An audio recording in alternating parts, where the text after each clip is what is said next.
Yo, what's up, guys? This is Why Not Be Reckless, aka Why Not Be Casting. I'm one of the HCS commentators, and we have another HCS weekly report where today we're going to be talking about everything that happened during the Phase 4K DreamHack qualifier. And y'all know I can't do this alone, so I went back in time.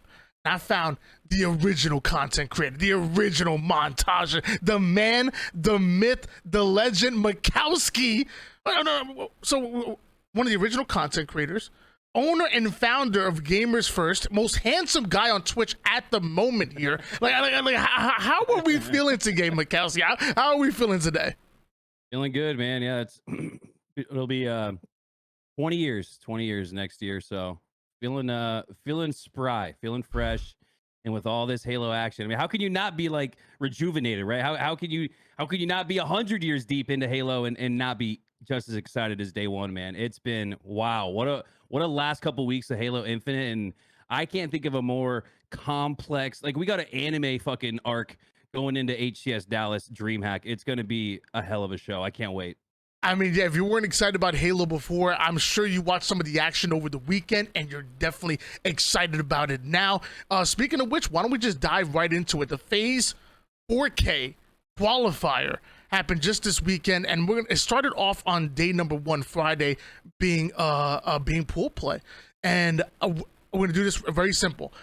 When it comes to pool play, I'm gonna read off the team names. I'm gonna read off the teams. I'm gonna read off the score line, and then I'm gonna ask your opinion on any of the matches, anything that happened within that pool. If you want, actually, for pool, Magic has a tweet up with all of the scores. Like, that would be that'd be a great ride along. I don't know if you got that. I actually have that too right here when it comes to the matches. Perfect. And in some cases, we're gonna use that. Like in this case, it's really not all that surprising what happened in pool play, pool A, but some of these other pools, we gonna dive into what happened in some of the pool play. But yeah, pool A, we got Optic with the 3-0. In case you guys have been living under a rock, Optic, APG, Formal, Lucid, and Trippy. Sentinels coming up with the 2-1, coming out in second place. Both those teams start off in the winners bracket when going into championships. Saturday for bracket play. Sentinels obviously made up of King, Nick, Lethal, Spartan, and Suspector. Then we have the Avengers, excuse me, I'm gonna make sure I put some respect on their name, coming out with a 1-2 in third place. Ended up having to start their championship Saturday within the lower bracket, and then Team Lies coming out in fourth. By the way, Avengers, Huss, Duronical, Precision, and Swish. And then you have Lies, Facty, Kid Nasty, Evan, or Sylvanic. In my opinion, I feel like this is pretty cookie cutter. Optic finish out number 1, Sentinels number 2, Avengers 3. I'm not gonna lie, I wanted to switch things up, so I had Avengers possibly beating out Sentinels and had them coming out in second place. Oh yeah. Sadly, it didn't happen. But how did you feel about Pool A? I thought, this is wild, man, because Optic versus Sentinels, it's too bad that we don't have the Sentinels roster of last year, because these teams have matched up so often and frequently online and on land that there's almost like a rivalry. Every single one of these 4Ks pool play has had Optic and Sentinels. Granted, that's because Optic has, for the most part, maintained that 1 seed. Sentinels locked in at the 8 seed. And I want to say Avengers may have actually stole that after all, but that's getting ahead of the show. We'll talk about that.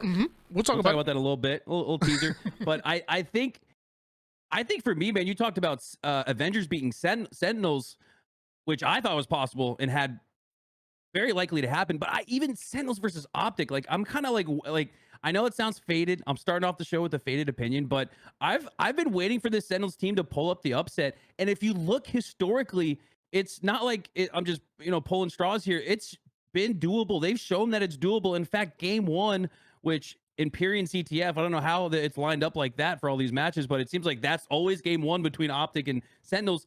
And Sentinels has beaten Optic in that game mode before, and they started off pool play with another win, Tony, off to a 1-0 start. And then it's like, after that good start for Sentinels, 1-0, 1-0, we've seen it from against Optic multiple times now, so it's no fluke. They just they get checked. I don't know. They just run out of steam. It's a 3-0. It's a reverse after that every single time. So as much as I was looking for Avengers to beat Sentinels, I was kind of thinking the same thing for maybe Sentinels over Optic because they've shown that they can take games. They've won even Slayers. The series where Sentinels didn't get the game one win, they won the Slayer. So they've shown historically that they have the ability to even take something like a 2-0 lead against Optic, but it just never materializes. And for all the teams online or on Twitter, online seems to be like the bane of Sentinel's existence more than any other HCS team. So I'm really looking for that land buff, right? Like I'm really looking for Sentinels when they get onto land to get out of that top 8 echelon and break into that 4, 5, 6, 8 or 6, 7. Like top 8 is just way too low, I think, for a team that has so many talented players on it. It's like top 5 all time in Lethal. Sparty, one of the most aggressive and individually skilled players in the league. He can will you a victory himself. So I don't know, man. I think while things were pretty par for the course in this pool, I'm really looking at Sentinels in Dallas to see if they do get that land buff because I think out of all the teams, they seem to be the one that could use it most.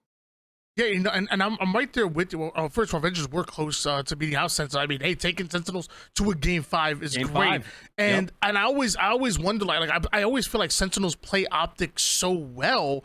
And I wonder it's always because they're always matching on Empyrean early in this series, and Sentinel just happened to have Optic's number on Empyrean. When it comes to capture the flag, they 2-0'd them in capture the flag. When it came to last week, they matched them on Empyrean Slayer. They 50-35 them, so a dominant win in that one. And then I remember even the first time they matched up, Sentinels had like a 2-1 lead. They ended up blowing it towards the end, but for like 85% of the game, they had control, and then Optic had to steal it towards the end, even the first time they matched up. So I always wonder, like, I'm like, dude, Sentinels play Optic really well, especially on Empyrean, which happens to start off their series every time, even on Live Fire Slayer, only losing out by 9 kills, which is not the end of the world. There could have been a world where maybe, just maybe, Sentinels take game number 1, capture the flag on Empyrean. They take game 2, Live Fire Slayer, if they flip that around, and then Sentinels up 2-0 on Optic, and who knows what happens there. So Exactly. I mean, my question is for Sentinels is, what happens after you play Optic? It's like okay, cool, you play Optic really well, like your team matches against them really well. Now I want to see what you look again against, you know, Avengers, which Avengers were able to almost take that win off of you. What do you look like against, you know, the Protons, the Phases, and everybody else within your tier and above? That's the question I have for Sentinels.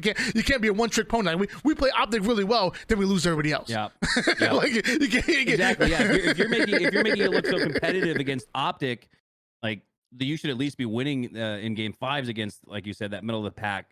So yeah, it makes no sense. That's why for me, the Sentinels is, I don't know if they're my top team to watch going into DreamHack Dallas, but they're definitely in that top 3 of that conversation, right? They might not be getting top 3 at Dallas, but they're definitely top 3 wild card type of teams.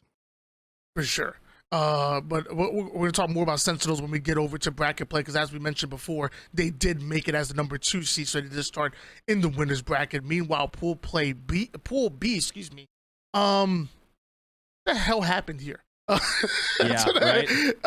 Complexity come out with the 3-0. Complexity, half their roster going through changes in Rosetermania, where most other teams, I want to say, I think it's 10 out of the top 20 teams changed out 1 player. Complexity changing out 2 of 4, and coming up with Psycho, Collect, Monster, and Tusk. They came out with the 3-0 in pools. FaZe, the number 1 seed, and they expected to beat out Complexity, come out 2-1 after losing to Complexity, Frosty, Renegade, Royal 2, and Snakebite. Rebellion, Carmea, Mental, Rain, and Ryan Noob was able to get that 3rd seed at 1 and 2, and then locked, captained by Envor, Tony 2-turn, Arctic, and Jazero came from Complexity. Sadly, weren't able to get a win in pools, but they did make things quite competitive.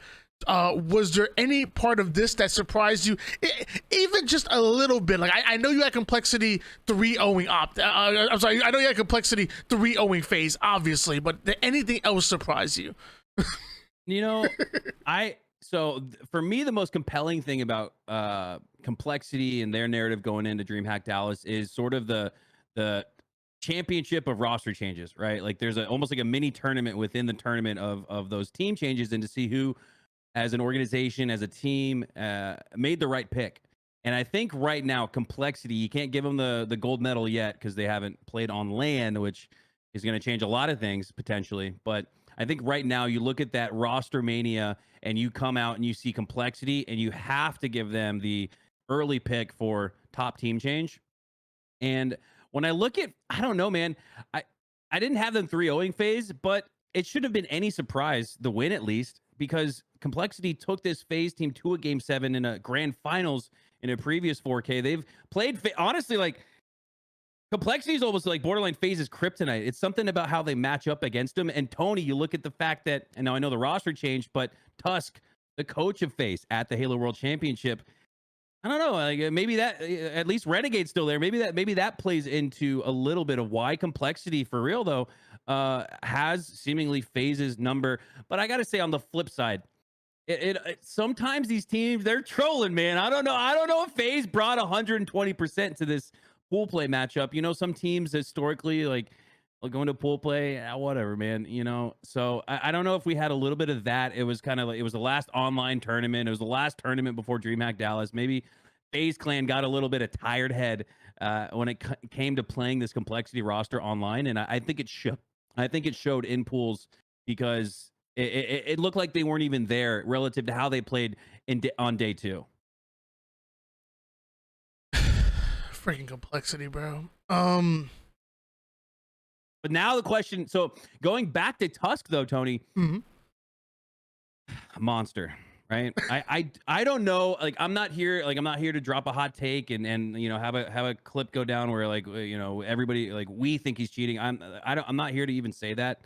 What I will say is that I think there's an apprehensiveness, there's a level of maybe nervousness for Monster on LAN. And again, when you look at the team changes and the composition and why Complexity just really came out on top recently, it's not just because of Collect. He's obviously going to draw the attention of most of the community as to how he's played in the montage clips he's shown on broadcast, but it's really been Tusk and his ability on LAN when Monster maybe takes that extra, when you're nervous, Tony, you take an extra second or two to make your decision. And even if it's the right one, you might just get burnt for it because these players, the world, it's spinning and moving in 3D, 4D, 300 miles an hour. Like, it's moving, it's going by so quick. And I think for Monster to have Tusk almost as a player coach on the field, not even almost, man, he embodies that role, right? Not everybody has a player coach. You talk about main slayer, support, OBJ, glue guy. Now, Complexity has an edge because they have a player coach filling out a role, and he's damn good too. But it's, for more than anything, it's his positioning. Anytime he's last alive or Complexity needs that last line of defense, Tusk doesn't even need the skill to win it. He's just always going to put himself in the best place to win it instead, and that gives your teammates a chance to maybe clean it up as well. So I think for this tournament, Tony, I'm looking at DreamHack. I'm looking in the comms. I want to hear a listen in where Tusk is IGLing, because I think that is honestly another difference that we don't get to see, because we see Collect popping off on the feed, but I think it's been Tusk IGL, that player coach role, that's been another massive buff for the Complexity roster, and why they're going to be.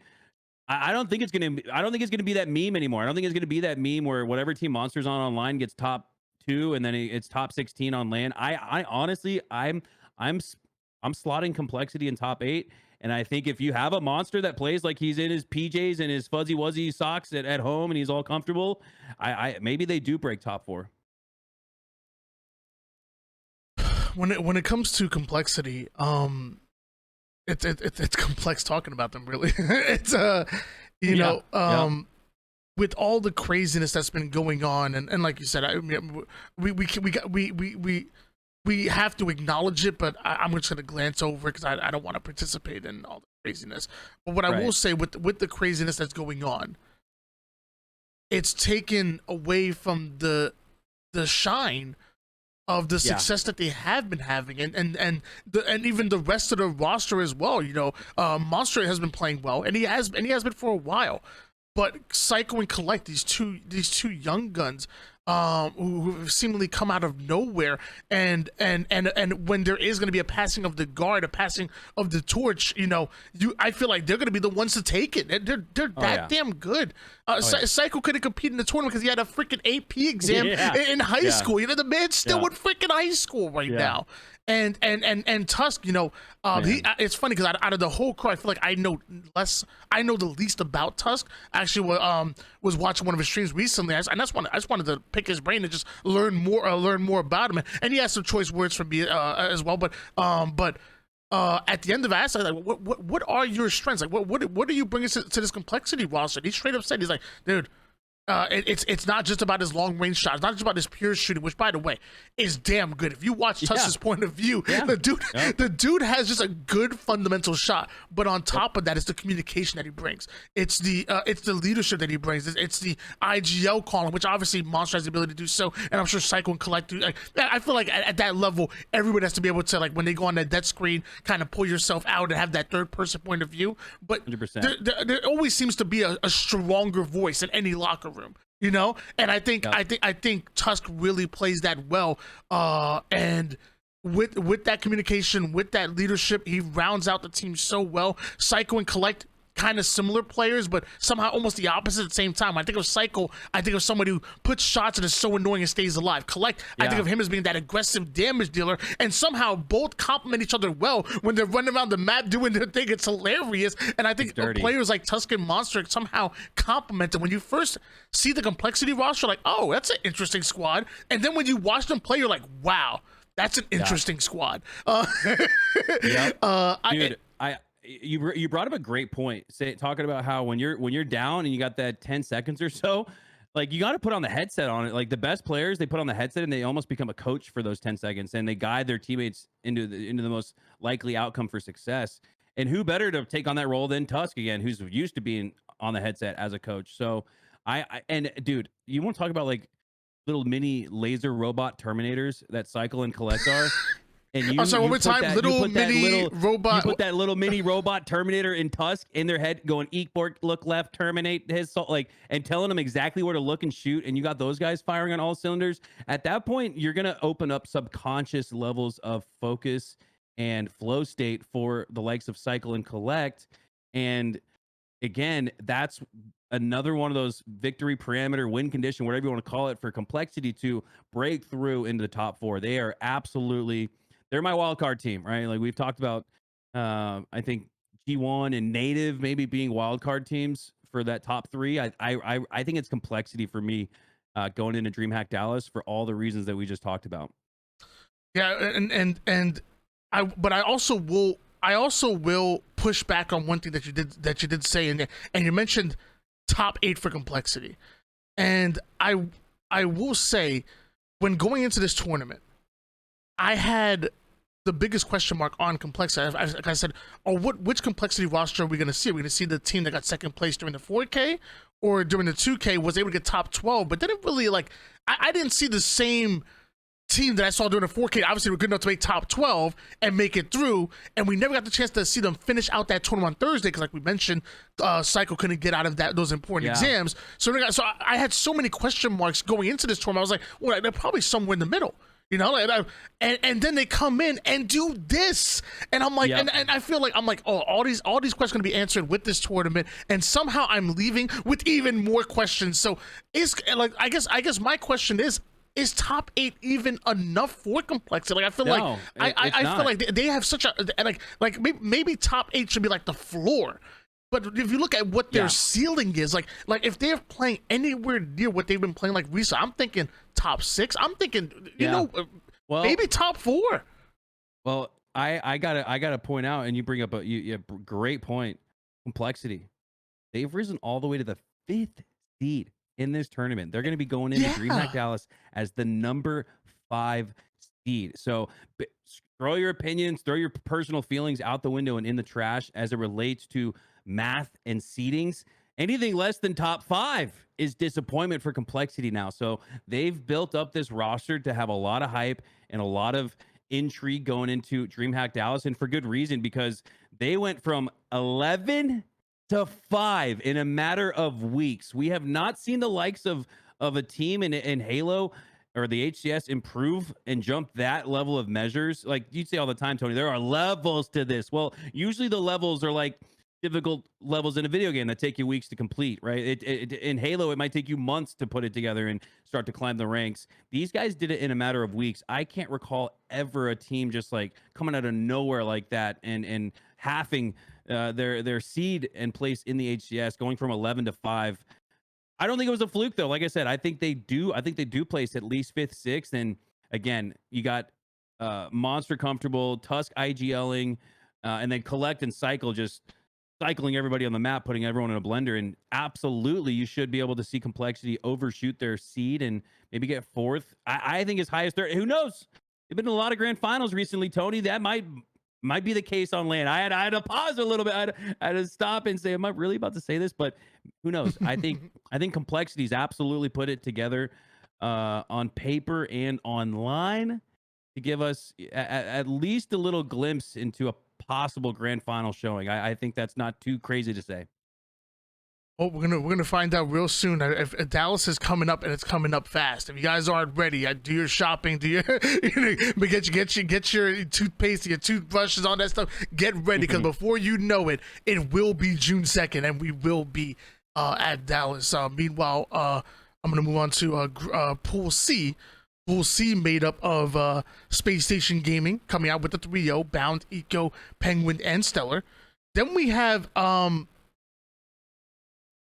Status Quo. Yeah. Cherished, Diagram, King, J, and Piggy coming out with the 2-1. Proton Gaming 1-2 in their pools. And probably one of the most the quietly surprising results, Native Quats coming out in 4th place. You have Proton Gaming, by the way, Breaking Shot, Common, Posey, and Squale. Native White, Barcode, Gilkey, McWin, and Tapping Buttons. Yeah, Mac, talk to me.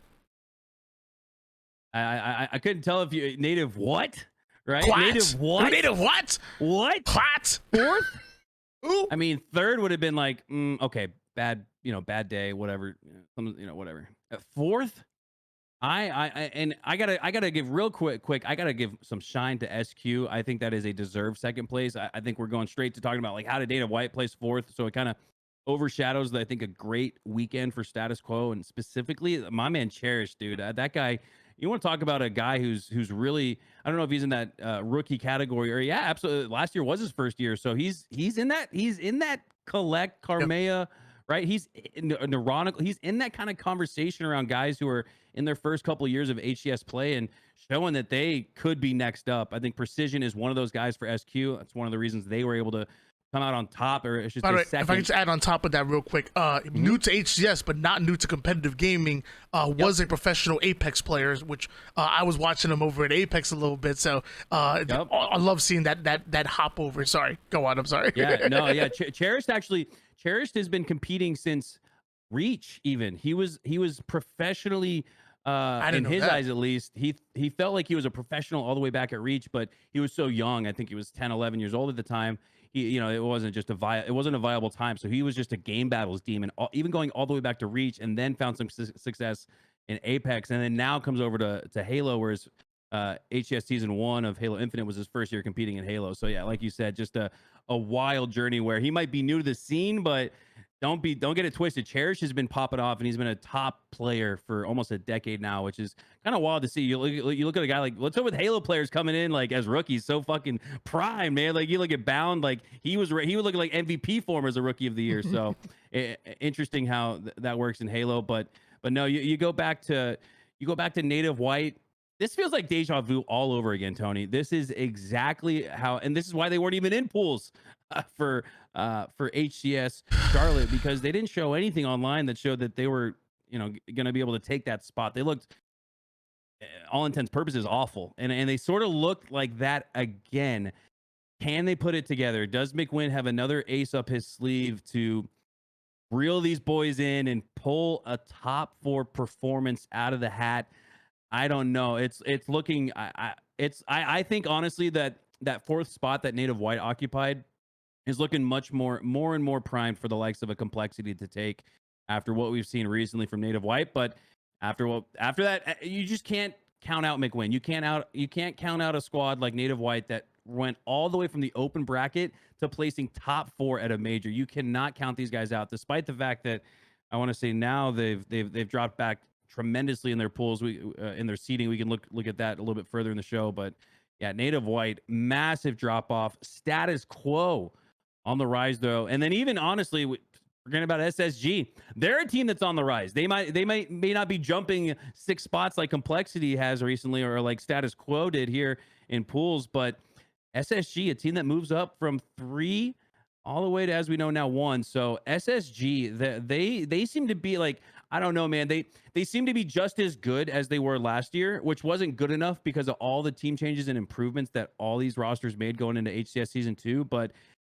now that they've spent the time with Coach Elamite, and now that they've sort of gotten to see how other teams have adjusted with their new rosters to this SSG roster that has not changed, I think now they're starting to show those levels of improvement. Now they're starting to show what it looks like when they do crack through that invisible layer that had seemingly been just bopping on their head for the last, honestly, going even back to the Halo World Championship, where it looked like they could have broken through and won it after that incredible reverse reset in the grand finals. So SSG finally looks like they're climbing the ladder. And while it was a little bit more arduous and tough of a task than some of these other teams that have done so, what better team to have climbed the ladder than SSG, which is a rising team here that we're talking about today, that probably out of all the rising teams has the highest likelihood to win it all in a couple weeks.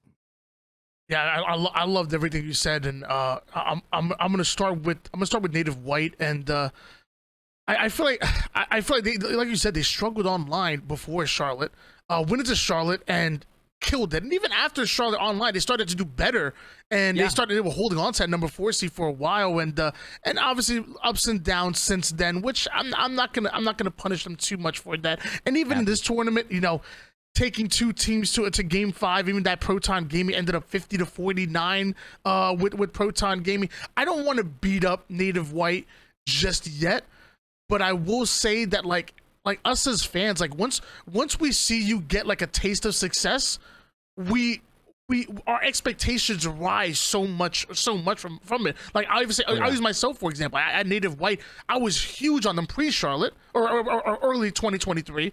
Then I saw what they were looking like, you know, pre-Charlotte, you know, in some of the online tournaments, and I fell off of them a little bit.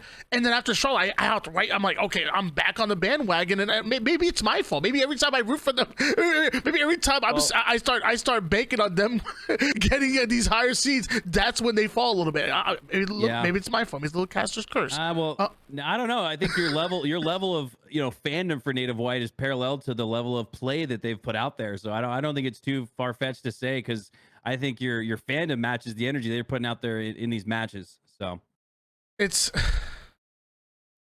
interesting to see where Native White are right now. Not going to beat them up though. 2 Game 5s could have gone either way, and we are talking about online play, which we know the inconsistencies of that. When they get to land, that's when they showed that they can shine, and Native White still have a tapping buttons, and as long as you have tapping buttons and barcode, like tapping buttons, barcode is like Native White's little like cycle collect. Honestly, like Native White, and that's why these are that's why these are the teams that have that top 4 potential and potential to even break through further. So you got to have and it's crazy because they always say Halo is such a team, and it is a team-based game. There's not really much room for skill gap, but I don't know, man. The more I see these guys pop off, like. And even like the Frosty sometimes shows he's doing, and a lot of it is equipment based. A lot of these guys have taken things like the repulsor and grapple and really turned themselves into some monsters with it.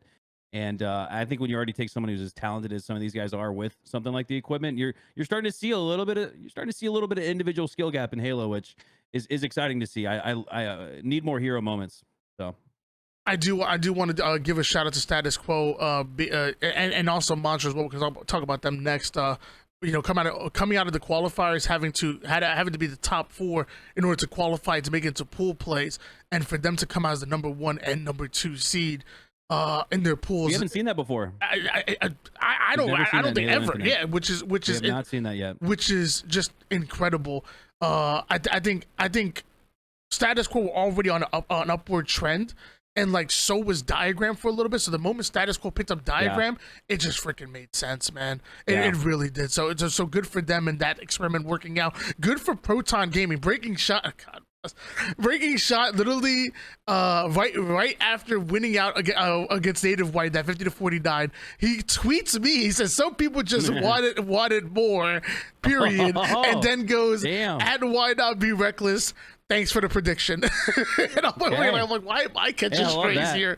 And then I love what you said about Spacestation Gaming as well, because if you separate the league into tiers, I do this often, I feel like, or levels, if you will. You have Optic, Phase, and SSG that are in that tier 1.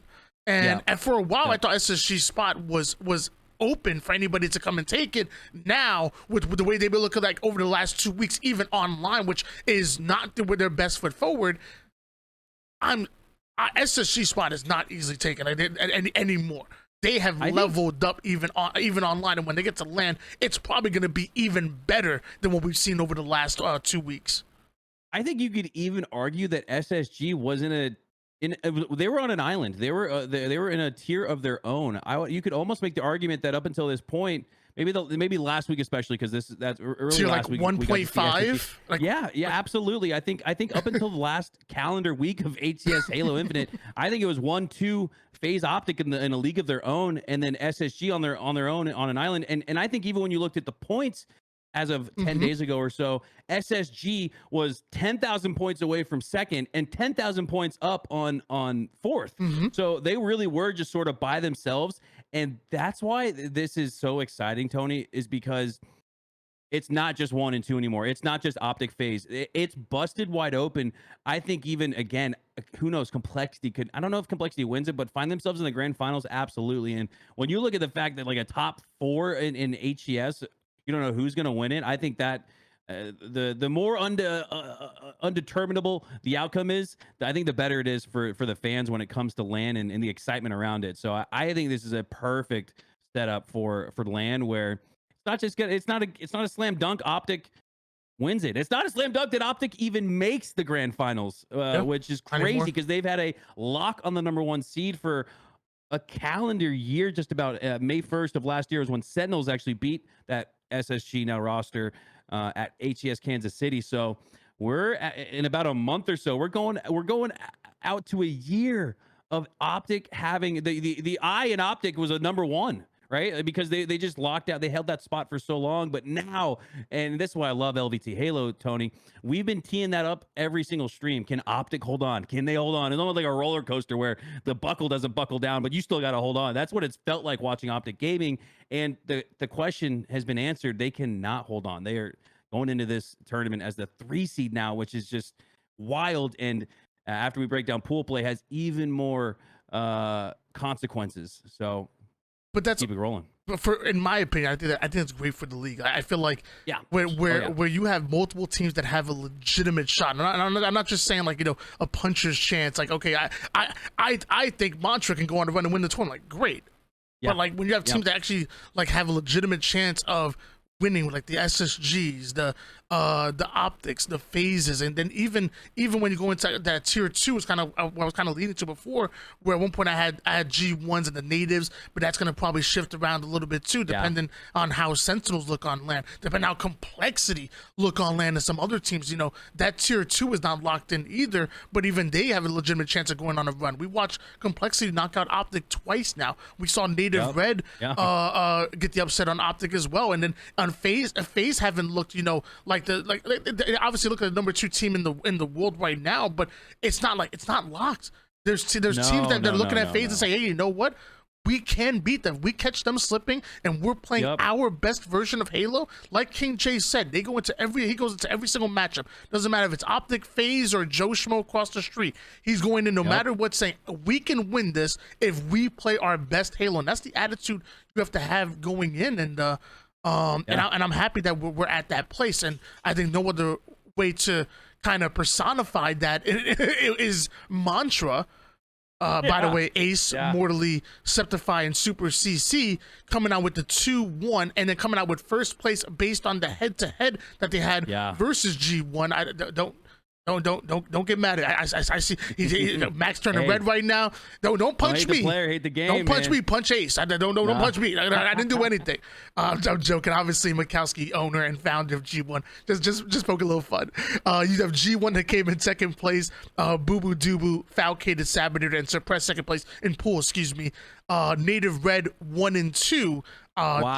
Talik, Manny, Drucken, and Soul Snipe, excuse me, and then Cloud9 also with the 1 and 2 record, but due to tiebreakers, weren't able to make it into bracket play. They were in the 4th seed and eventually, sadly, didn't come out. Cloud9 made up of Bohm, Nemesis, Rami, and Triton. Mac, the floor is yours. Please talk to me about this pool. Whew. Well, one of the mixiest pool play results I think we've ever seen in Halo Infinite, and it's no wonder that the parallel lines up with the M in Mantra. Mixie Mantra could be their team name, because that's like you said. I don't know who maybe it's whatever seed comes and wins the whole thing. That was what Mantra was looking like after pool play when Mantra came out on top. Again, status quo going from 4 to 2. We had never seen that in Halo Infinite. Mantra goes from 4 to 1. So I honestly, like, it's a shame. I hate that they're not going to be a DreamHack Dallas. I feel like it's a team that deserves it. And you look at Ace, Mortally, the Super CC, like, they have a roster that, like, you say out loud and you're like, oh yeah, that's XYZ org, right? Like, it's just like it's so crazy to me, and must be how deep the talent pool is now in HCS that a team like that, despite such a great performance getting the 1 seed in pools, isn't able to get the ultimate goal. But I think for them, as long as they don't, because that's so disappointing not making it to DreamHack Dallas. But you got to remember, like, I guess for them, like the mentality is like, it's just an invitational. We're not missing the major. The major is just a month later, guys. Right? Like, trying to, like, build it up for Ace and friends to sort of spin this as a positive and come back with that, because they knew the reason you saw Mantra go from 4 to 1, which is, again, never happened before, is because they knew what was on the line. The sense of urgency and the knowing that they probably needed to win the whole tournament, much less their pool, to get to DreamHack Dallas. That was the level of play that we saw from Mantra. And again, such a shame that they didn't get the ultimate goal, but a top 6 placing for a 4 seed in pools never happened before. Haven't seen something that's almost as it's not on land, but it's almost equally as impressive to the run that we saw Native White make from the open bracket to top 4. Again, layers and levels to it because it's on land. It's a lot different in a sense, but still impressive in the unprecedentedness of that happening. So I think for Mantra, really excited to see them bounce back for the major in Arlington, the Optic major. And then it's like wild for Native. It's crazy for me when I, like, for G1, when I saw that we beat Native Red 3-2, it's kind of like, all right, that's that like golden brick stepping stone to winning this pool, right? Taking down the number 1 seed. Native Red and G1 almost had a little bit of a rivalry, even going back to as far as last year. They've played in pools. I think it was Orlando.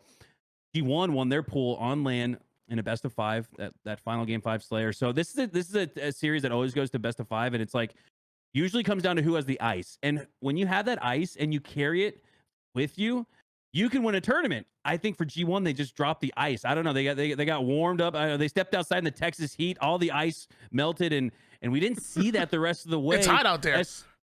Especially, this is foreshadowing a little bit going into bracket play. The ice it was not there for G1 after that 3-2 from Native Red. And I don't know if Mantra taking that series 3-1 and then taking the pools almost like checked him out a little bit or something. But yeah, I think for this pool, it was just a bit of a shocker, a shell shock for everyone in this pool to bounce back from. Native Red, though, they did a little bit better job getting a little bit further in that lower elimination bracket. But even for them, I don't think falling where they'd like to be, which is top 4, because they got that 4 seed. So even for Native Red, you fall a little bit back of where your seed was. So this was a consequential pool here. This is easily the most consequential pool in this pool. While Mantra doesn't get to Dallas, their performance in pools and then the bracket has a ripple effect that we'll talk about once we get into the champ bracket, because it's massive, the seed shifting that occurred because of the champ bracket. So it was funny to me because when I first saw this pool, I said that this was the pool of death, and I said this is the most competitive pool.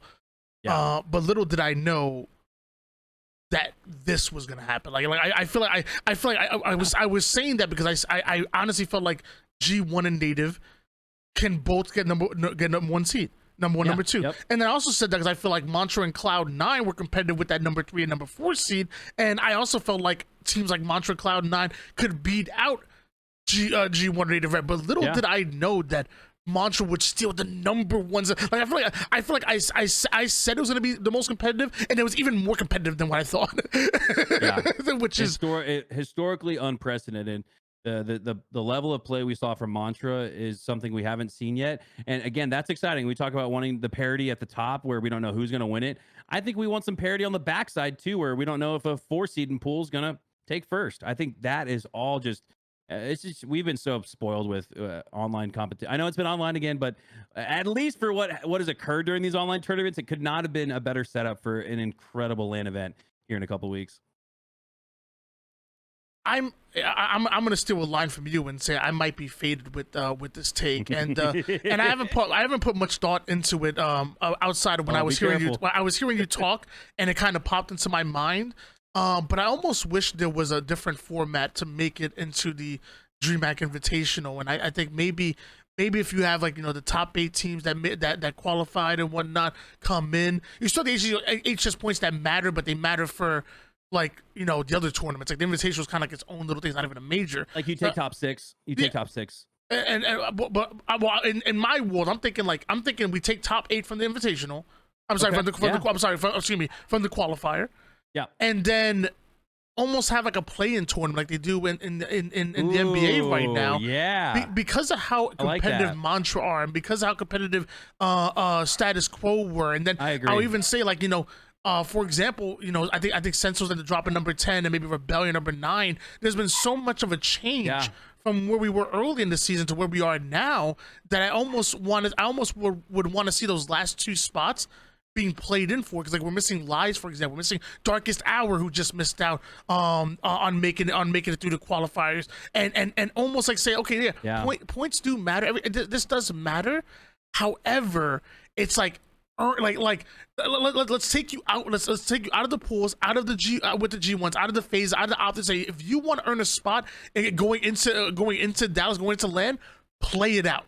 Play it out with the rest of your competitors that are left, and get the top 2. I think, I just feel like with the NBA playoffs going on and whatnot, and what we're seeing, and some of the crazy runs we're seeing from the Lakers, kind of with mantras and the Status Quo. I feel like, you know what? I wish it was almost like that where we did a play into the final 2 spot. I don't know. Yeah. I just kind of as you were talking, I just thought it popped in my head. You still have the importance of because I think what HCS wants is the importance of the points to matter. That's why the format was that way, to where the top 8 in points outside of the top 2 placements from the qualifier make it. But I like that, man. I agree. Like, you put more emphasis on that tournament, which everybody likes, and then you still, based on the points you've acquired throughout the rest of the season, you could be the 1 or 2 seed in this tournament. You play your cards right.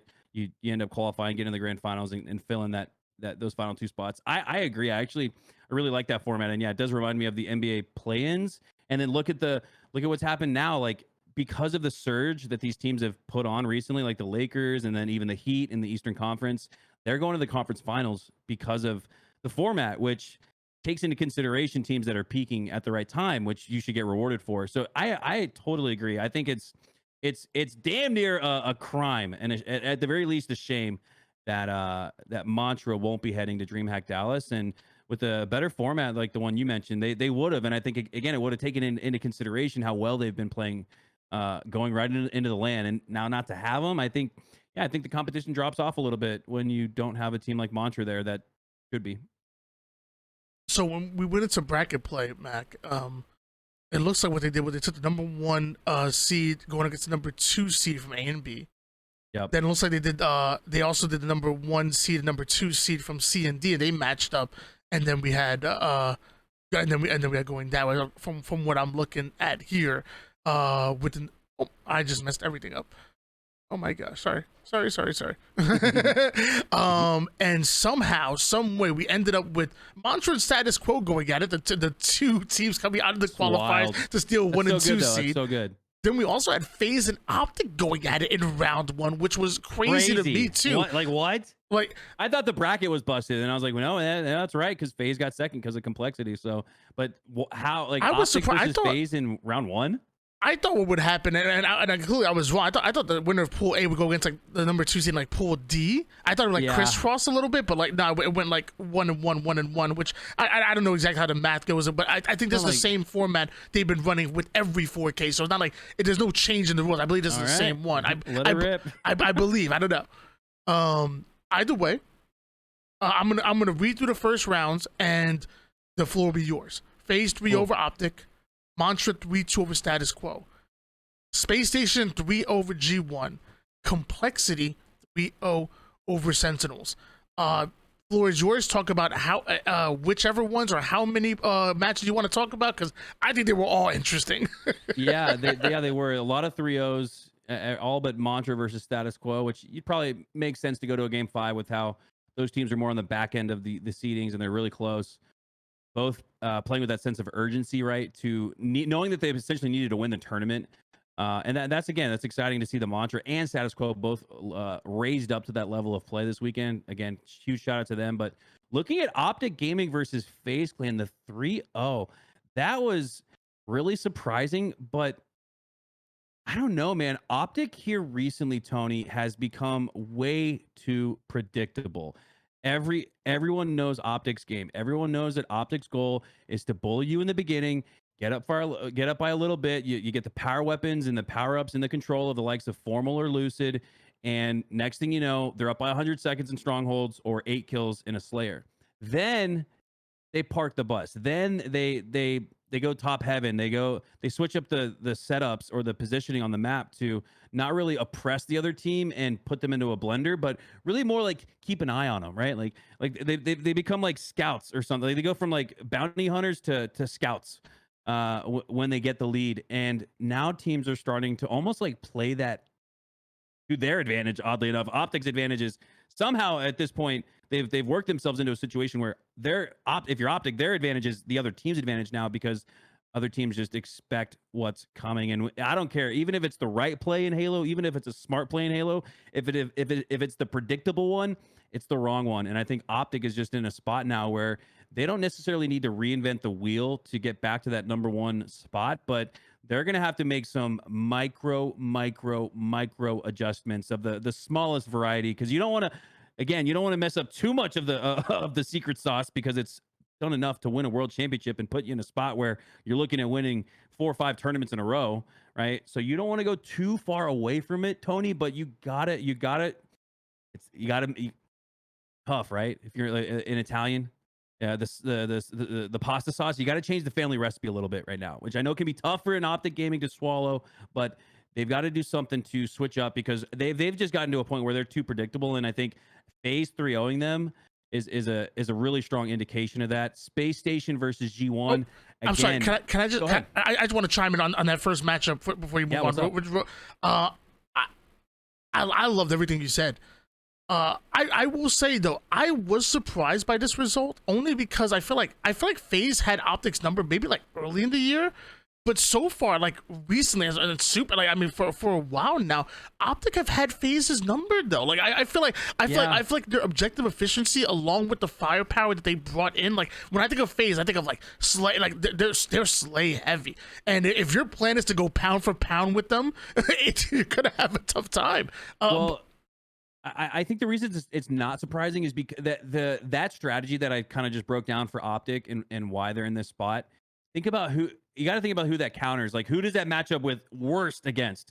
FaZe, because when they go down, they're gonna be able to acquire the slays to bring them right back. Like FaZe is never ever concerned about being out of a game if it's based on damage outputs, map controls, and slays, which is sort of like, you know, like the 3 of the keys to winning in Halo. So I think the reason you saw that, dude, was because FaZe went down in a match, or maybe they just never even did. I don't even think they did go down, but I just think that Optic's kryptonite right now is FaZe Clan, despite the fact that they've looked good. Yeah. This development into this like weird sort of strategy for that Optic's been deploying over the past couple of weeks plays right into FaZe Clan's favor. So yeah, despite the fact that Optic looks like they should be able to maybe even 3-0 FaZe Clan, they did the opposite to them because of just sort of the shift, like this wild shift that's occurring right before DreamHack Dallas and seeding strategies, results, right? Like it could not be more mixy.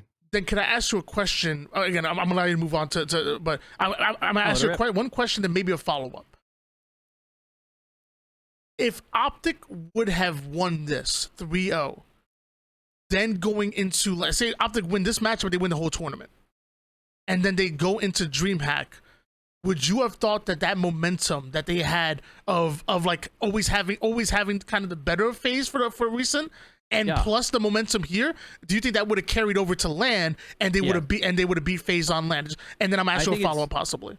I don't know if it's like a 1-to-1 correlation, but there's absolutely going to be a trickle down of FaZe not stealing the #1 spot, but they leapfrog Optic. So it's gonna, and we'll talk about it a little bit later, how it relates to. It's honestly a little bit more unfortunate for the tier 2, 3 teams in the pools because of where Optic now is. But I think for Optic, I think this honestly is a good thing, because their formula for winning Halo has not been what we've come to expect from the world champs, and sometimes they even look like they're dominating the likes of FaZe Clan or SSG. So I think for Optic, they might have been drinking the Kool-Aid a little too much, right? They thinking their shit don't stink, thinking that they could continue to roll out this strategy and find success with it. So now that it's kind of like, yeah, we're the #1 seed, but we feel like the 3 seed, guys. Now they are the 3 seed. They have to look at themselves in the mirror and say, we are not at least going into this tournament where we'd want to be.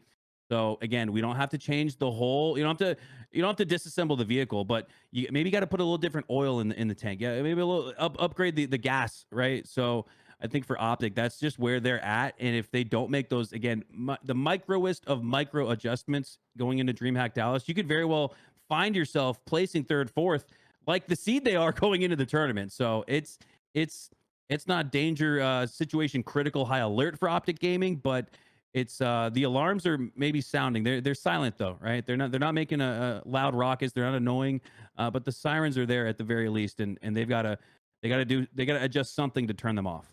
So one follow up and the last follow up.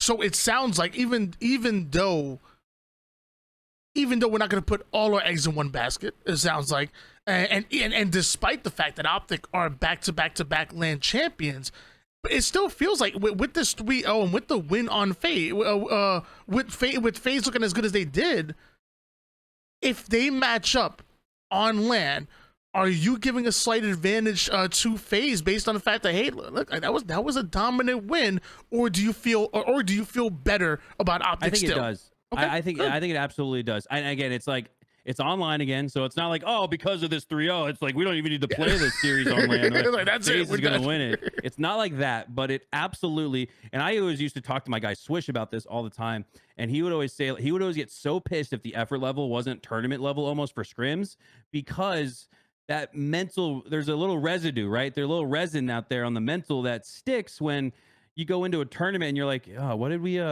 what was it the last time we played these shitters? Oh shit, they beat us 3-0. Oh god, it would have been the other way around for Optic. Usually is the other way around. That's usually, I'm telling you, that's exactly what Formal will say. He's like, oh yeah, what was the last time we played these shitters? Oh yeah, 3-0. We're gonna do it again. They don't have that luxury now. They don't have that narrative going into DreamHack Dallas because of the litany of reasons we just mentioned previously. So again, for Optic, it's not, I'm not saying that they're not going to win the tournament. I still think that they're, an odds-on favorite to win the tournament, but you cannot deny that they are slipping. All right, I'm sorry. I know you wanted to move on to Spacestation G1. I just want to throw a couple questions out to you, please. I'm sorry. What were you saying before? Before what? You wanted to move on to Spacestation G1, and I interrupted to ask a couple of questions. Oh, that was it. Okay. Anything about okay. So sorry, my bad. So for SS, okay. So similar to how we've seen Optic sort of slipping a little bit lately, Tony, SSG has been figuring it out. SSG for the first time in the last 6 months has shown improvements in their game. I got to give a lot of credit to Elamite Warrior. I think that maybe his perspectives changed something because when you have the same players, it's a lot more likely to hit the skill ceiling, right? Like there's just like this invisible barrier that's just there. And that's why you see team changes, because once it gets to that point where even if you're getting top 2, top 3, you're just kind of like, maybe this is it, guys. So I think despite the fact that they stayed the same but changed coaches, maybe that had something to do with it. And when you have like Elamite Warrior in your ear, like I can't think of a better perspective to have. The national Halo 3 like the winningest Halo 3 player of all time. Like who better to do it than a guy who's done it on the sticks? So I think that could be a part why. And going to the players, man. Oh my God, Penguin. We're starting to see Penguin when he lifted that trophy up for the first time at HCS Raleigh last year. We're starting to see that Penguin that almost like is that bounce POV or what? Like Penguin absolutely balled out yesterday or this weekend and over the last couple of weeks. And SSG as a whole, it's not just been the individual performances of guys like Bound or Penguin and God, Stellar with the snipe. God, how did Stellar sneak into the conversation as maybe the best sniper in the league? And I don't know, if you've been watching, he didn't sneak in. He's always been that guy, but really showing why over the past couple of days of performance. And yeah, Tony, this is a dangerous SSG roster because when they're firing on all cylinders, where not only are the individual performances going up, but it's netting results in positive outcomes for the team, where they're winning games and getting that extra output on the map that is forming because of the individual performance. So when you're tying it all together with the individual to the team, you got a deadly roster, a deadly wave, a deadly surge of energy coming in the form of SSG. They are easily the highest soaring team relative to where they've been recently going into DreamHack Dallas. They're the team that is flying high, maybe flying higher than any other team, even the likes of a FaZe Clan or an Optic Gaming, because of their recent. And it's not just winning this tournament, taking the 1 seed. No. They've shown over the past couple of weeks they've been in the mix. They've been showing thinking Optic is FaZe's kryptonite or greatest rival, and then SSG shows up on the spot, says, "Oh, you guys might have skipped over us." So I look at this SSG roster, and I'm oh man, I could easily see them winning the LAN, and they've all got guys who have done it before. So SSG, they definitely come out of this tournament again, not only because of winning it, but all the eye test, all the variables and parameters that I think they've checked off the list. I think that's why they're the number 1 seed, and it's not just again because of that tournament yesterday. They are the number 1 team right now in Halo, and they've been looking like it. Well, going to winners bracket semifinals, we saw 2 entirely different matchups where normally you would see maybe like a FaZe versus a native red, or a FaZe versus a G1, or even a native white. Then you would see like an Optic versus Spacestation on the bottom side. It's kind of been like that, a little mix and match, but those are kind of like the 3 teams to expect. Then a 4th team comes in, but it was normally either a native or a G1. We saw an entirely different semifinals. FaZe 3-0 Mantra, Space Station 3-0 Complexity to make it into the winners bracket finals. Were you surprised by this by any chance, or is this kind of what you expected to see? Yeah, I think everybody would have expected the FaZe 3-0 on Mantra, but man, if you watch the games, like Mantra was toe to toe with FaZe, man. Like that Aquarius CTF game 1, highly tippable performance there from Mantra, because they easily could have had a 1-0 lead going out of the series. And I love the answer from Mantra specifically in that game and in the series.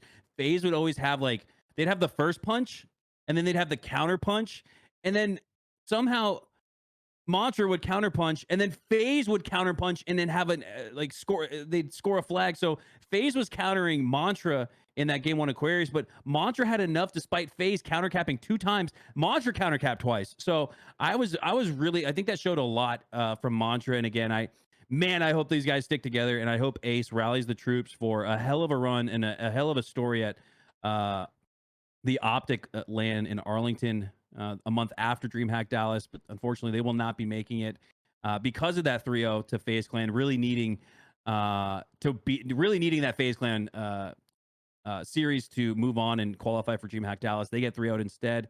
And then Space Station over Complexity. This is kind of going like you could have thought, like, squinted your eyes or rubbed your eyes and said, "Oh wow, yeah, Complexity with another 3-0 on one of those top 3 teams." No, this is the time where one of those top 3 teams kind of like puts the hand in the face, finally gatekeeps Complexity, which is what they should be doing, and shows that they're the better team emphatically with a 3-0 sweep. I thought that was when SSG 3-0 Complexity, where other teams have stumbled, went to a game 5 or even lost to Complexity. They swatted them away like a fly, like an annoying gnat. So I think that was an indication to the levels of this, like you always say, Tony, that SSG was on their levels because they were 3-0ing a complexity that had previously 3-0'd Sentinels the round before that, and even had some 3-0s in pools against FaZe, right? So that was a big 3-0 answer back for SSG.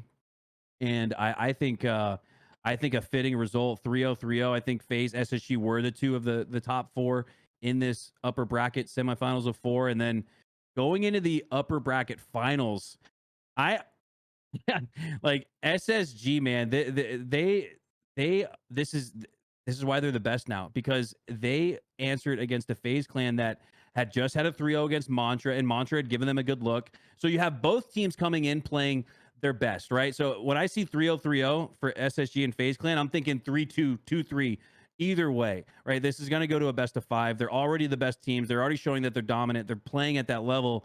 And then for SSG to show the same level of efficiency and flexing of their muscles as they would against the likes of a Sentinels or Complexity against FaZe Clan. I know that FaZe Clan got that win, but and I know it was close in the final Argyle, but I don't know, man. SSG, like, that's impressive too. That's an impressive trait for SSG to have games be kind of close and mixy, but like you're kind of watching Stellar and you're kind of like, now they got this, like this is in hand. So, and that's part of, again, Stellar's personality. He could be winning a championship or losing a championship, and he's always even keel. He's got that emoji where it's just like 3 lines, just like deadpan. That is Stellar. And I think that is like that level of confidence is really starting to like rub off, and that poise. You can see it in their gameplay, and you saw it in that upper bracket final against FaZe. Spacestation, like I'm so happy to see Spacestation back. Like I think I randomly tweeted, I was like, dude, Spacestation Gaming are freaking back. And I don't think it was this event. I even saw it in the 2K. It was just, man, it was so good to see them play at their at what we've seen them playing online tournaments better than ever. Yeah, like legitimately, Space Station looked like land Space Station, and maybe you could contribute it to Penguin and Stellar moving over to Texas and whatnot. Maybe they're feeling a lot better, a lot more comfortable. Maybe they've been taking scrims a little more seriously, or whatever it is. It's beautiful to watch the way Space Station have been. And just to go back a little bit, the Elam household must be feeling really good. Mantra had one hell of a tournament. Elamite, SSG were making it through the winners bracket finals and maybe winning the tournament. Maybe, I don't know if you guys saw it or not. And how cool would that have been, man, to see Ace versus Elamite in the winter finals? God, I want to see it on LAN. I want to see them jabber at each other. Let's save that for LAN. That's a great point. Save that for LAN, where they can punch each other in the stomach like little brothers and big brothers do, right? It's been really exciting to watch HCS Halo over the last, I would say, couple of weeks now. If you guys haven't been, if you're just looking at the stats, you're just looking at score lines, you're not doing it. It's not doing it justice. You guys have to watch these games, man. Like you'll see it like you kind of alluded to before. You'll see a 3-0 and like, oh yeah, one team just got stomped. Like no, it was ups, it was downs, it was left, it was right, it was exciting. I laughed, I cried, I broke a leg. You gotta watch it. You gotta watch it live. It looks like we are actually over the hour that I promised that it would actually be. So I'm going to speed run a little bit. I would say maybe we come in at losers bracket round 3. Yeah, those are all pretty predictable. Yeah, but just to kind of briefly, Optic did 3-0 Proton Gaming, Avengers did 3-0 Status Quo, Rebellion did 3-2 G1, Native Red 3-1 Sentinels, Optic came out with a 3-0. What the hell are Optic doing in round 2 of loser bracket to begin with? Just tough bracket for Avengers. They got to get out of that 8th spot, man, because you're always going to find a way to line up with number 1. They really need to, like, Avengers needs that top 6 to just to give yourself a favorable pool where you're playing in C or D, right? Like you got to get out of A or D, A or B if you're Avengers. That's been a big problem for them. After this, we'll talk about where every team lines up as far as HCS points. Native Red did 3-1 Rebellion, and then we'll come in here where Complexity did once again beat Optic Gaming in a 3-2, man. Game 5. That I just keep thinking about. Did you watch the APG stream? No, I didn't. Man, APG had Monster on his stream, and I'm sorry. Yeah, I'm sorry. Not only that did I watch that, I actually did a video. I actually did a video about it. I'm sorry. Go on. I wonder, like, dude, like that's like the boiler room, bro. Like that is a very, like, that's a tense spot to be in for maybe even both players, APG and Monster. And I just feel like coming out of a odd sequence like that, it's gonna get in the mental of one of the two guys. Like it's gonna be in somebody's head. And I don't know, man. Maybe like maybe this Monster guy, like at least online, I don't know. I don't think you'd bring the same level of fear or like mental disruption on LAN yet, because he hasn't shown it yet. But I think online, at least, I think Monster's in their heads. He's in their wall. Like he's getting to the scene, man. He's getting to the scene where these side conversations, these side quests are starting to look more like the main quest, and it's affecting the main storylines where you have an Optic Gaming going down in LB3 to Complexity. Again, I don't think it's too early to say whether or not like a Monster was in the head of Optic, but I don't know, man. Like you could definitely make the case or the argument after they lose previously to Complexity the week before and then another week after. So again, no fluke when you do something like that in back-to-back weeks. So impressive for Complexity. That's going to bump them up in the power rankings for sure. I mean, I don't know if I want to use the phrase like in their heads, but I mean, they're thinking about him, you know. Yeah, it's crazy. It's crazy to say that out loud, but yeah, when you play against Complexity online, maybe there's a bit of a distraction. You're thinking about something else, and wow. I mean, either way, I don't want to take anything away from Complexity. A 3-2 finish over Optic. These boys looked great while doing it. Optic Gaming. I will say one thing. Having 2 tournaments now in the last 3, I want to say, where Optic got top 6 and what we all probably consider to be underperforming. Just imagine how eager and how determined and how motivated Optic are gonna be going into not only DreamHack but then their own major event as well. Like I feel like they're gonna this is only going to make them even stronger and even 100%. scarier on LAN, which, by the way, Optic are your reigning back-to-back LAN champions dating back since Worlds.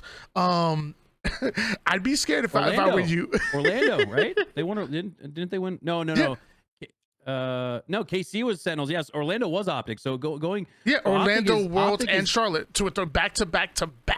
Optic is, yeah, man. That is wild to think about. God, it really does like that. They really are in Dynasty, maybe not form, but at least mode. But yeah, Complexity. And again, yeah, you're right. This is the best thing for Optic because before they would have thought maybe like, do we need to make some changes? They're looking now like, yeah, we got to make some changes, boys. So join up for film. You know what I mean? Like it couldn't be more clear for Optic, which is a benefit to them, I think. And then on the lower side, Native Red did 3-1 Mantra, who if there was one dark horse team in the tournament, I'm pretty sure Mantra was it. It's so funny that I'm not trying to take credit for it, but it's just so funny that week after week I do these pre-shows, I do these post-shows, and I kept saying when it comes to Mantra, I'm like, they look so good in early 2023. Obviously, the roster looked different. They had Huss and Swish back then. They bring in Septify in place of Huss. Then eventually Swish gets dropped, and they bring in, it was a Bohm experiment for a little bit, then bring in an Ace to kind of resemble more of that TSS roster that what they looked like late last year. But I kept saying, I'm like, there's so much talent. There's so much intelligence. There's so much skill. There's so much grind and work ethic on that team that I'm like, when are Mantra gonna freaking stop looking like, them and Status Quo? Stop looking like, okay, we're the best teams out of open bracket. Say, no, we're a legitimate threat when we make it into championship bracket. I already know Mantra Status Quo are gonna make it into champ bracket. When we go into open events, I know what they're gonna do. I'm not gonna be surprised. I'm not gonna say, oh, they look good because they made it out of champ bracket. I know they're going to make it out of open bracket. But I wanted to see them look like legitimate threats once they got there. And both teams did just that. And I just wanted to give a little bit of shine to Mantra. I feel like since early 2023, expectations got crazy high for them because they were looking really good back then when known as TSS, then Team Meta, now Mantra. But expectations got crazy high for them. And they met them. they exceeded them coming this tournament. So I just wanted to give them a little bit of shine. They did get 3-1 by Native Red, obviously, but I just wanted to give a little shout out to them. I've been hard on them a little bit. Yeah, they were the dark horse. They were the Cinderella run. Unfortunately, the clock struck midnight against that Native Red roster. And what better team to lose to than Native Red? A team that has kind of been almost like a mantra-esque in the sense that they're a dark horse, right? They're an underdog, a wild card. So I think you just ran into a Native Red roster that saw mantra and they're like, hold up, little bro. We've been doing this a little bit. We got a couple more tournaments where we've been, you guys, we're him. And they showed that with a 3-1 win. Going into the lower bracket semifinal against Complexity. And Tony, Complexity just looks like a steamroller of an online team. It looks like they could beat anybody.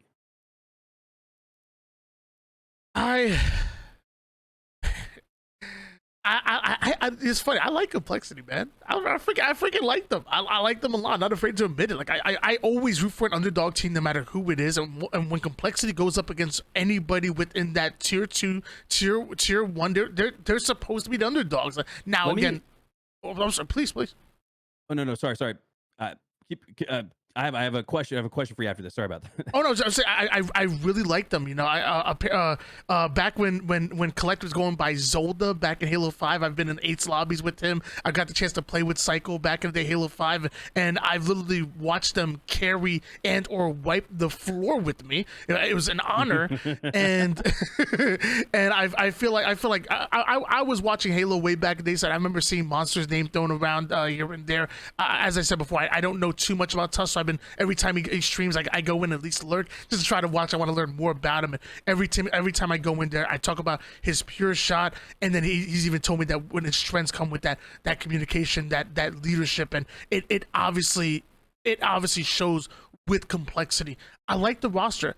I will say I love Native Red. You know, power, friendship brings on. It's like a Native Red, like an anime main character. It's like, you know, 4 friends that come together. They're not the same. They're not the same when you separate them, but when they're together, they're a different beast. They can swing hard. What's the main character for like Black Clover or whatnot? That's Native Red, the main character from Black Clover or whatnot. I don't have super magic powers, but if I scream loud enough and that passion's in there, I'm gonna be able to defeat anybody. We don't got magic powers, but we got each other. Yeah, you know, we got a Talik. You know. Talik is he's creeping further and further up towards maybe that top 10 individual in the HCS. But Native Red versus Complexity, Tony, this isn't the first time we're going to see this. These guys are going to match up in pools at DreamHack Dallas. Is this the same result? Is this the same thing we see in pools or a potential lower bracket semifinal? Because I just feel like Native Red versus Complexity is exactly the bracket we'll see at DreamHack Dallas. I think we see this again. I hate to answer your question with a question, but I'm going to start with it. Like, you know, the same way that I was asking who are Complexity going into this tournament is the same thing that I ask who the hell are Native Red going into every matchup. Yeah. To be honest, like the one thing I love about Native Red is the fact that they can beat anybody in the league.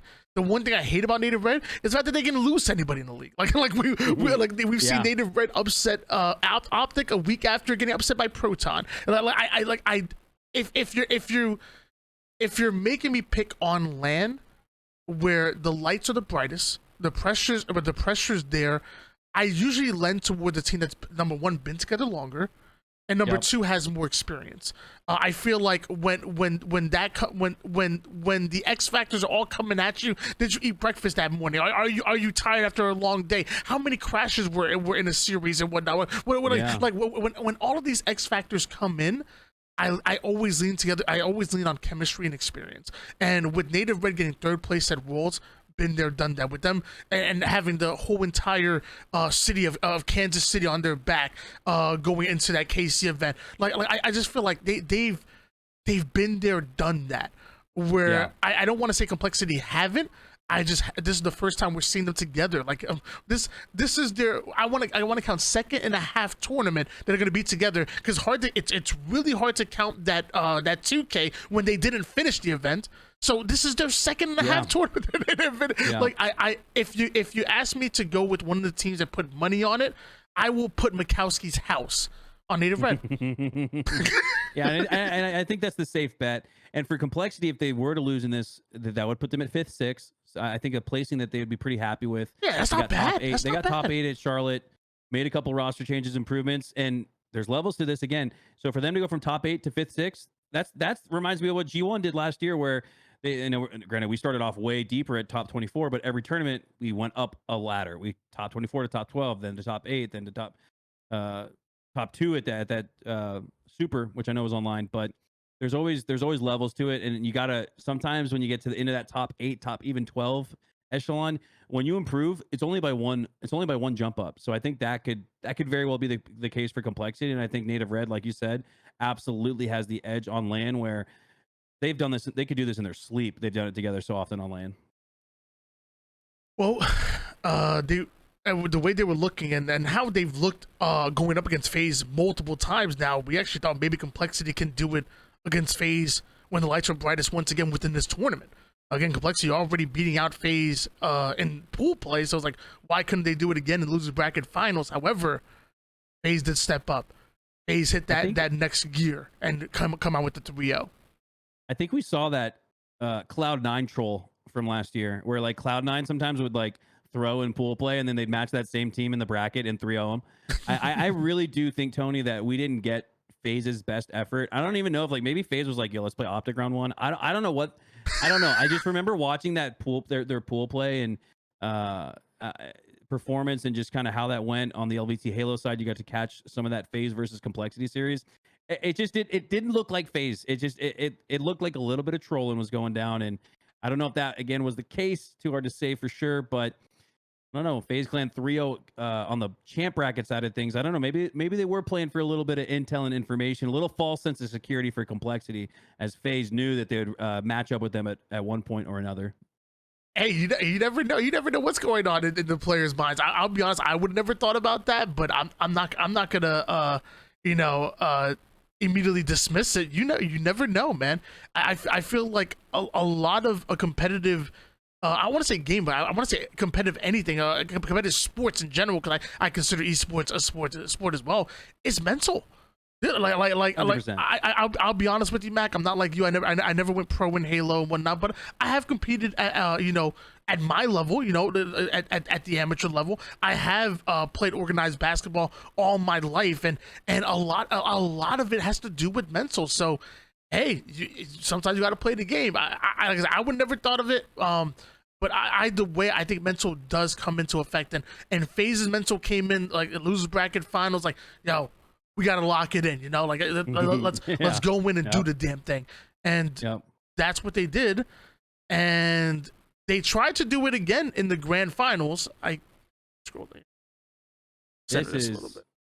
This is again, man. You asked the question about like, what does this say for SSG? All the way back when we were dissecting round 1 against G1, which was a 3-0.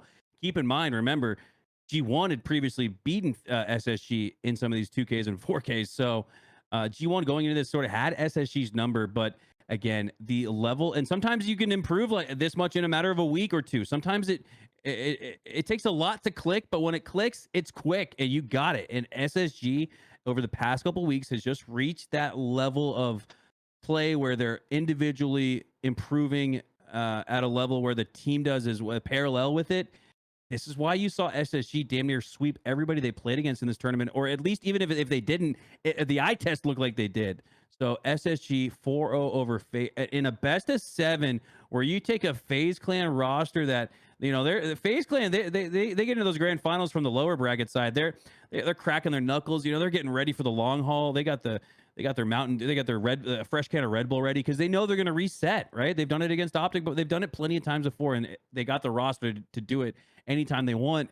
And it wasn't even so much of a reset, Tony. They didn't even win a single game. So again, you could not be looking at a more strong SSG roster going into DreamHack Dallas. And I don't know. I think a lot of people will probably say Optic or FaZe or their picks, but I could absolutely see, if you did a Twitter poll and you said who's winning DreamHack Dallas, and you put the top 3 in there, SSG, FaZe, and Optic, and the poll's results are 33.3% for all, because it's that close.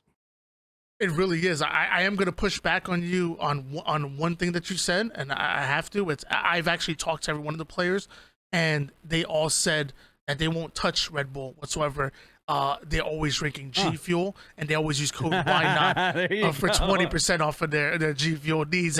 And the reason why they're able to get so cracked out is because of that G Fuel, specifically when they use code YNOT for 20%. That's YNOT.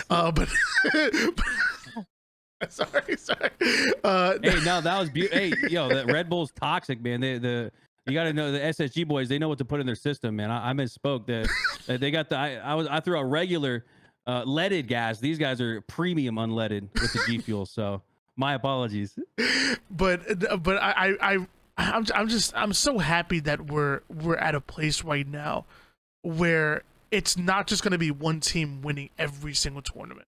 It's not going to be boring to watch. Like I remember, I'm not even joking. I remember early this year when FaZe got put together, there was so many people that came into my chat said, FaZe aren't dropping a single tournament. There's no point in watching this, that, and the third. And so far, FaZe haven't even won a LAN yet. So Optic obviously are back-to-back LAN champions dating back since Worlds and Orlando, excuse me. And they're looking to go 4 in a row. But it ain't going to be easy. We've now seen twice, 2 out of 3 tournaments where Optic didn't even make it past the top 6. And FaZe were looking strong. And then people was like, okay, well, FaZe is going to take it. Well, hold on. Now Spacestation Gaming is showing that don't forget about us. They have stepped up into a new way. And again, they're doing it online, which notoriously Spacestation Gaming don't play as well online as they do on LAN. I think that does matter. So absolutely. This is a LAN team for sure. Absolutely a LAN team. I just love where we're at right now, and I want it to continue to stay this way. I want to see multiple teams have a chance of legitimate chance of winning tournaments. I want to see mix-ups within the top 8 to top 12, and so far we have gotten just that. Spacestation Gaming guys are your FaZe 4K DreamHack qualifying champions. Not only it's funny because FaZe took the SSG Snow down. Spacestation Gaming said, "Oh, you're gonna take our tournament? Well, you know what? We're gonna take yours." So they now split the difference between partner tournaments. And I guess Optic Major will be the different splitter. Maybe Optic will take their own, which will be crazy. Optic take their own tournament. That'd be hilarious. Yeah. Either way, it's been phenomenal. Mac, this has been great. This has been awesome, man. I love doing this. Anytime you want to run it back, let me know. You know what? I was just about to say, I hope I can get you back on for another show. Guys, clip it, record it. Oh, we're recording right now. It's been clipped, it's been recorded. But again, I will say, I want to say one last thing about FaZe. Yeah. FaZe have, like, it's so weird because FaZe in season 1, they didn't want to play the objective. I was told this directly from one of the players on the team, so I can say that. FaZe year 2, it's not that they don't want to play the objective, but it's just that they're so busy slaying everything out that it's like they look over their shoulder and it's like, oh yeah, there's an oddball over there. My bad, I just got an overkill. I forgot, right? Like it's not that they don't want to play objective. It's just that they're so talented as slayers that it's like almost like pulling you out of like yourself, and you want to always play your own game. That's how you play comfortable, and that's how you play within your routine, and it sort of becomes like second nature for you. But I almost wonder if like FaZe, you need to like have somebody not necessarily be like dedicated OBJ, which I think they've kind of found in Snakebite a little bit. But for FaZe, man, they have got to find the objective efficiency going into DreamHack Dallas, or they could place 3rd, 4th easily, despite outslaying. And how many times have we casted matches where FaZe outslays an opponent by 16 to 20 kills? That is 4 to 5 free clean team wipes where the other team is just on 10 seconds of respawn and you're roaming around the map. How can you not win those OBJs when you've got that level of map control and time control too, right? Like that FaZe is damn near Doctor Strange. They just don't know it. They don't know that they're a Marvel superhero yet. I don't know what it is. But for FaZe Clan, like you said, Tony, a team that everybody said was winning every tournament, if not guaranteed to be in every grand finals. Whoa. Hold on to your butts. And just to kind of piggyback off of that, FaZe did lose an on-ball match against Spacestation Gaming with World 2 almost dropping a 50 bomb. And mind you, when it comes to oddball, I don't know if it's their favorite game type, but according to statistics, it was their second best game type. They've had a crazy record in oddball, and they ended up losing that despite the fact we almost saw a 50 bomb. But World 2 just kind of just add credence to what you were saying. So something has to change within that phase roster. Back when they were Sentinels, Lethal was that dedicated OBJ player, but Snakebite would always pick up when needed. He was a tertiary. Yes, he was a tertiary guy. He was like a glue guy that could. Oh, he'd slay out and get a killing frenzy. But if Lethal didn't have OBJ presence, Snakebite would instead. So now you almost like forced Snakebite into that 1A OBJ guy, and I don't know if it's gonna be as easy as everybody thought, man. Well, we gonna find out. DreamHack is right around the corner. We're gonna be in a lot of these players' territory. They gonna feel like it's gonna feel like home going over towards Dallas in Texas. I can't wait. We're gonna be there 3 times during this season as well, going into the Optic Major, and then also I believe it's Fort Worth. I believe is or Arlington is the major coming up after that. So lots of times over in Texas. Hopefully we'll see you guys soon. I'm Why Not Be Reckless, aka Why Not Be Casted. This is my man Makowski, owner and founder of G1, one of the original content creator and montagers, and also an amazing commentator. Make sure you guys check him out all the time at OVT Halo, and we will see you guys later on.